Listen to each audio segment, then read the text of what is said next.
The drawing was small, barely bigger than a playing card, tucked into the corner of her paper, like she'd been hoping no one would notice it. It was the last Friday before March break, and 23 8-year-olds were drawing something that made them feel happy. Most of them had gone where you'd expect: hockey rinks, birthday cakes, dogs with oversized ears. But Nadia had drawn a dark rectangle in the bottom left corner of the page, with a tiny stick figure pressed up flat against it. No sun, no color. Just a small person against a dark door, done entirely in pencil, in a room full of kids using every marker they owned. I teach grade 3 at Ridgecrest Elementary in Guelph, Ontario. I've been doing it for 22 years. In that time, I've seen a lot of children's drawings. I know what distraction looks like, what frustration looks like, what creativity that hasn't found its footing yet looks like. What I was looking at wasn't any of those things. I crouched beside her desk. "Can you tell me about your picture?" She covered it with her hand. "It's nothing. You don't have to share if you don't want to." A pause. Then quietly, without looking at me, "There's no happy place at Grandpa's house." The room was loud around us. Kids laughing, a song playing from my phone, someone asking where the yellow marker had gone. And somehow, in the middle of all of it, those 9 words landed like a door being bolted shut from the other side. I kept my voice even. "What do you mean by that, sweetheart?" But she'd already picked up a red marker and started coloring over top of the pencil drawing. Slowly, deliberately, covering every line, like she'd made a decision. I let the moment pass, but I did not forget it. Looking back, I can see how long the signs had been accumulating without my naming them. Nadia had arrived in September as one of those kids who made the first week easy. Eager, talkative, hand up before I finished asking the question, elaborate stories about her cat during sharing time. By November, something had shifted. Quieter. Marks slipping. She'd stopped mentioning the cat. She started arriving every Monday, looking like she hadn't slept, with a stillness about her that wasn't restfulness. It was exhaustion of a particular kind, the kind that doesn't come from staying up late watching TV. I'd noticed it. I'd asked if things were okay at home, and she'd nodded without meeting my eyes. I'd spoken briefly with her mother, a woman named Linda, hospital administrator, almost always moving toward the next thing, and Linda had said Nadia was fine, just adjusting. Her father had moved out 8 months ago. Naturally, she was quieter. "Kids are resilient," she said. She'd bounce back. I believed her. I wanted to believe her. After the drawing, I didn't believe her anymore. I called Linda the following Monday and told her what Nadia had said, described the drawing as carefully as I could. There was a silence on the line that lasted long enough that I checked to see if the call had dropped. "She tends to be dramatic," Linda said finally. "She picks that up from her father's side." It's possible, but the way she said it. My father has been the most incredible support through all of this. He takes her every weekend so I can cover my extra shifts. He was a vice principal at St. Agnes Secondary for nearly 30 years. She said that last part the way people say something they expect to function as an answer. "I'll talk to her tonight." I thanked her and hung up. I sat at my desk for a long time with my hand still on the phone. I called Children's Aid the next morning. The worker assigned to the case was a calm, careful woman named Joseline. She came to the school 2 days later, sat with Nadia in our resource room, with our support worker present. Nadia gave very little, said she liked going to her grandfather's, said everything was fine, smiled at her hands. Joseline found me afterward in the hallway. Without an actual disclosure, she told me there wasn't much to act on formally. The mother was cooperative. She'd spoken to the grandfather briefly by phone, and he had been articulate, warm, immediately forthcoming about his role in Nadia's care. Former educator. Clearly comfortable talking to professionals. "Document anything that seems atypical," she told me. "If she says something more specific, call immediately." So I documented. For 6 weeks, I wrote notes at the end of every school day. The way Nadia flinched if a male colleague walked too close to her desk. The way she grew visibly quieter every Friday as dismissal approached, like someone watching a clock count down. The way she ate her entire lunch on Thursdays, loading up almost, and then barely touched her food on Mondays. The small locked door she kept drawing during free time, always in pencil, always in the corner, always small. In late April, the grade 3 health curriculum brought us to the unit on personal safety. I've taught this unit more times than I can count, Bodies, boundaries, trusted adults, the difference between safe secrets and unsafe secrets. Standard material, carefully worded, age-appropriate. I asked the class to share one adult they felt completely safe with. Nadia didn't answer. I didn't press her in front of the group. But after dismissal, when the room had emptied and she was taking her time with her backpack, I sat on the edge of a desk nearby. "You didn't share today," I said. "That's completely okay. I just want you to know, if there's ever anything you want to talk to me about, my door is always open, no matter what it is." She stood with her backpack half-zipped, not moving. "Mr. Murray," she said. She said my first name the way kids do when they've been rehearsing what comes next. "If a big person tells you that telling is the same as lying, is that true?" The room felt suddenly very still. I sat down slowly at her level. "No, that is absolutely not true. Telling the truth is never the same as lying. Even if it makes people really sad?" "Even then." She was quiet for a moment. Then, "Grandpa says that stories about the special basement make Mommy cry forever." She paused. "He said it would break up the whole family if I told." She zipped her backpack and walked out before I could find words. I called Children's Aid from the hallway, both hands shaking slightly around my phone. This time things moved differently. Jocelyn came the next morning with a colleague and a trained child forensic interviewer. They were with Nadia for nearly 2 hours. I sat outside the resource room door and stared at a stack of math assessments without reading a single one. What Nadia disclosed in that room I learned only in pieces, filtered through the careful measured language of official reports and a follow-up conversation with Jocelyn. But it was enough. It was more than enough. The abuse had been happening for over a year. Every second weekend while Linda worked her double shifts. 12-hour days that she needed to cover after the marriage fell apart and the mortgage stayed the same. Nadia stayed with her grandfather. And in that house, in a basement Gilbert had told Linda was used for storage, he had been systematically hurting his granddaughter. He'd told her that telling was a form of lying, that the family would shatter, that her mother would fall apart and never recover, that this was the secret that held the whole structure together. Children's Aid contacted the Guelph Police Service. A detective named Sergeant Amira Osi took the case. Officers executed a search warrant that same evening. Linda had given her consent before they'd even formally asked. She was sitting in my car in the school parking lot by then, because she had nowhere else to be while she waited, and I hadn't wanted her to be alone. It was a cold night, the particular wet cold of Ontario in late spring, when the season hasn't quite committed. We didn't talk much. The heat was running, and the windows were fogging slightly, and Linda stared at the soccer nets on the field for a long time. "I gave him access to her," she said finally. "Not to me, really. More to herself." "You trusted your father with your daughter," I said. "That's not the same thing." "It feels like the same thing." "I know, but it isn't." She turned to look at me, and what I saw wasn't only grief. It was the particular devastation of someone who has realized they were used.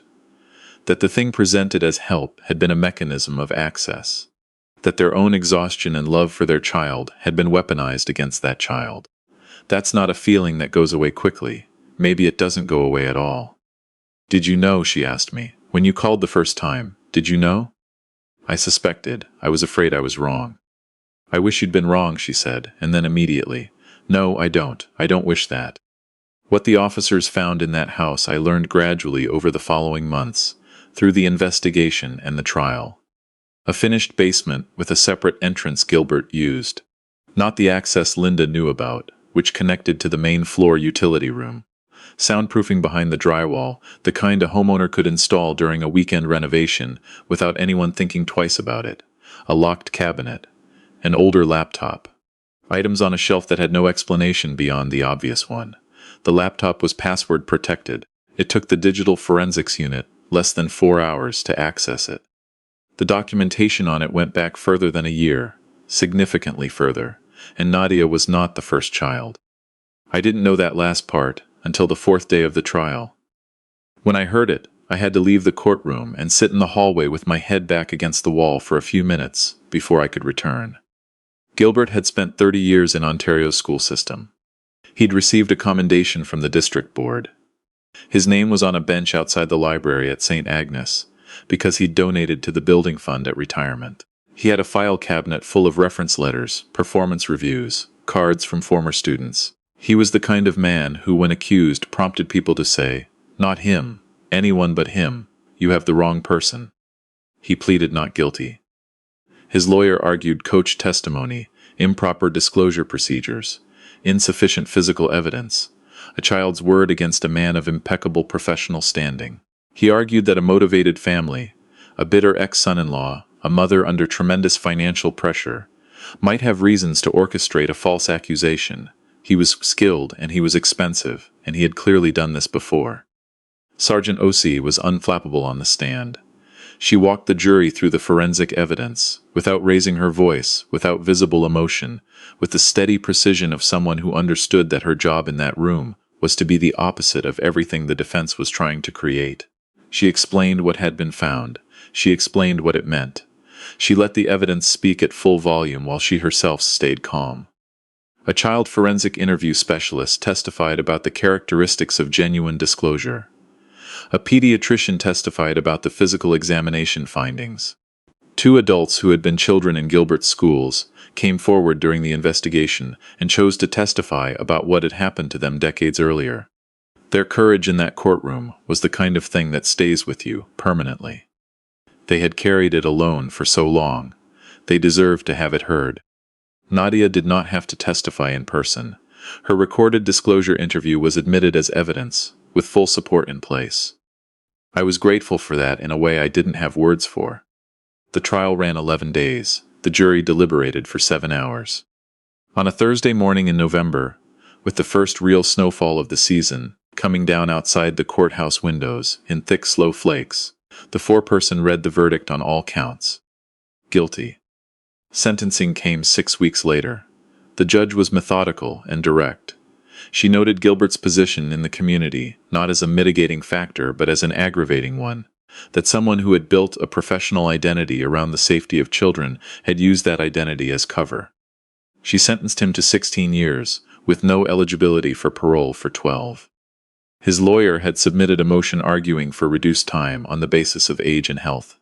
The judge acknowledged the motion and moved on.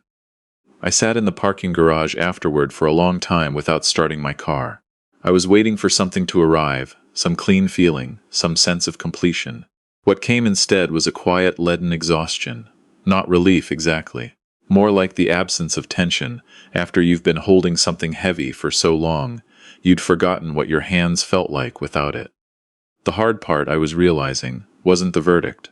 The hard part was everything else. Linda took a leave from the hospital. She told me she didn't know if she'd go back. Too many people knew. She'd see it in their faces. The particular combination of sympathy and something else. The unspoken question about how a mother doesn't know. She was in therapy, working through what her therapist called secondary trauma, and what Linda called, more simply, the fact that her whole understanding of her childhood and her father had to be rebuilt from scratch. She and Nadia moved to a smaller apartment closer to Linda's sister. Less square footage, lower rent, a yard the building shared with the one next door where her sister's kids played on weekends. Nadia saw a specialist named Dr. Fong twice a week, a woman who worked exclusively with child trauma survivors, and who, according to Linda, had the ability to make 8-year-olds feel like the smartest people in the room. I wasn't allowed contact with Nadia during the investigation and trial. That was 6 months. 6 months of not knowing if she was sleeping, if she was eating, if she'd found her footing in her new school, if she thought about what had happened to her every day or only sometimes. After the verdict, Linda sent me a text. She asks about you. She wants to know if you're still her teacher. I'd moved up to grade 4 by then, as I normally would. I wasn't her teacher anymore, but I drove to the center where Dr. Fong worked, and I sat in a waiting room with yellow walls and chairs that were sized for people much smaller than me, and I waited. When Nadia came in, she was wearing a purple hoodie and a backpack with a small enamel cat pin on the strap. She looked at me for a moment. Then she said very seriously, "I thought you'd be taller." I laughed, genuinely, without expecting to. She laughed too, and it cracked something open in that room that needed cracking. We didn't talk about what had happened. Dr. Fong had prepared me for this. The visit was about contact, about continuity, about Nadia, seeing that a safe person from before was still there and still the same. We talked about her new school. We talked about her cat, Biscuit, who had apparently figured out how to open the kitchen cupboard where the treats were kept and showed no remorse about it. We talked about skating lessons, which she'd just started, and the fact that she had fallen 11 times in her first session, and was absolutely furious about it. She was furious about it, the way children get furious about hard things, loudly, fully, already halfway to trying again. As I was leaving, she grabbed my sleeve. "Mr. Murray," she said, "were you scared they wouldn't believe you when you called?" I thought about that honestly. Yes. I had been scared I was wrong. Scared that Gilbert's decades in the school system would outweigh my instincts and a 9-word sentence from a child. Scared that I would blow apart this little girl's family over a misread drawing, and be the one who had to live with that. I was scared, I told her, but I was more scared of what would happen if I didn't call. She thought about this for a moment. "Me too," she said. She walked back down the hallway toward Dr. Fong's office, cat pin on her backpack, skating lesson presumably next on the schedule. I stood there until she turned the corner. The months after the verdict were uneven. Nadia had nightmares that didn't stop entirely. She had days where the anxiety was physical, where her body seemed to remember things her conscious mind was working to process. Dr. Fong told Linda this was normal, that trauma lives in the nervous system, not just the memory, and that rewiring it takes time and consistency and patience. There were setbacks. There were also mornings when Nadia woke up and ate breakfast and went to school and came home and did her homework, and the whole day was just a day, ordinary and unremarkable, and exactly what a childhood is supposed to look like. Those days got more frequent. Slowly they did. 2 other adults came forward, who had been in Gilbert's orbit as children. Their cases were referred to the relevant jurisdictions. That process is ongoing. I think about them more than I probably should. About the particular kind of silence that gets built around something like this when you're a child and the person who hurt you is respected and permanent and everywhere. About how long you can carry something before you either put it down or it puts you down. I started seeing a therapist after the trial. I should have started sooner. I'd spent months telling myself I was fine, that I had no right to take up space with my own processing, when Nadia and Linda were the ones who had actually been through something. My therapist pointed out, with the kind of patience that makes you feel slightly ridiculous in hindsight, that witnesses carry things too. That being the person who makes the call doesn't mean you get to skip what comes after. She was right, I was not fine, I'm better now. Last spring, Linda sent me a photo on her phone. Nadia had completed an art project at her new school.